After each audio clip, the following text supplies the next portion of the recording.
on this beach, on this day, at this hour, exactly 100 years ago, the first Anzac troops came ashore.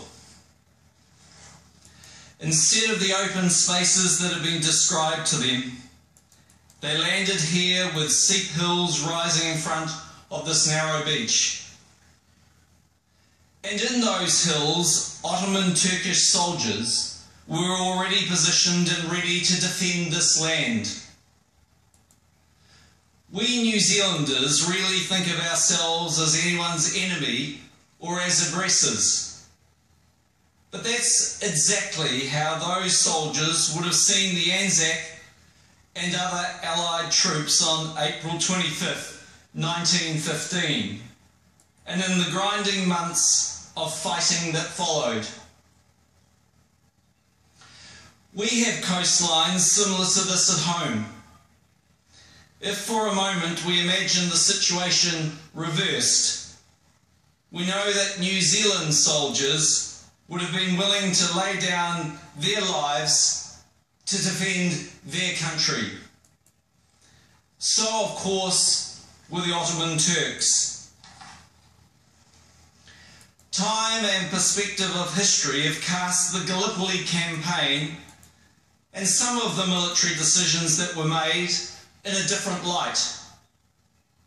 But 100 years ago, both sides were doing what they believed was right and what they believed was necessary. There was something else the Anzac troops landing here at Gallipoli did not know as they first struggled onto this foreign soil. It was that their bravery and unity would help to forge the Anzac bond and reputation that endures to this day. I salute that, as I do the bravery of the troops who opposed them and all that have fought on this peninsula. The campaign waged here ensured that the name of this place would be written into the histories of New Zealand, Australia, Britain, Turkey, and the many other countries that fought here, never to be erased. Since then, New Zealanders have fought on many other battlegrounds with similar courage and tenacity. Everywhere a New Zealander has died, serving our country as part of our history. As the centenary of the First World War progresses, we will remember many battles in many different places. But here today, on this special anniversary, we remember Gallipoli. The very name is evocative. Gallipoli to us Kiwis means not only the sea, this beach, these cliffs, and the narrows across the hills.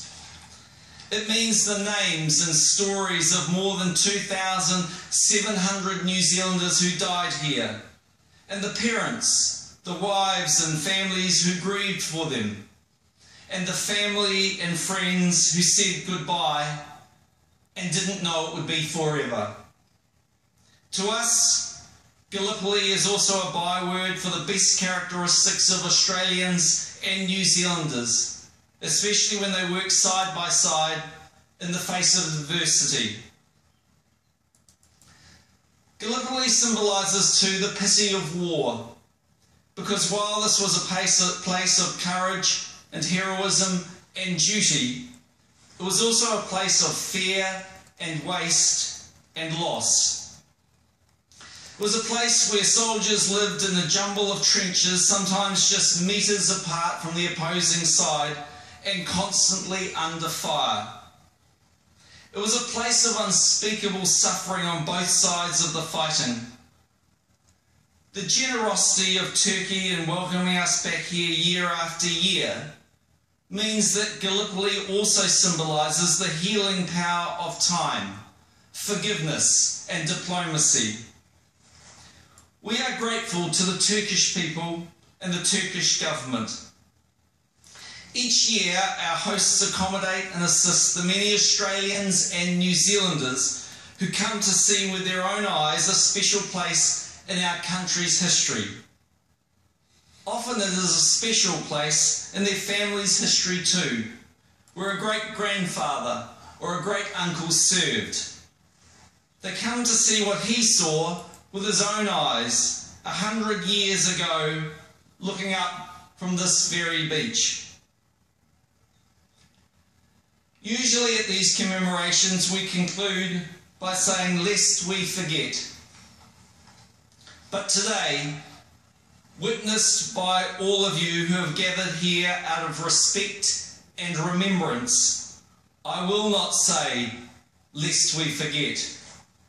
Because after 100 years, we can say, on this day, April the 25th, 2015, we remember.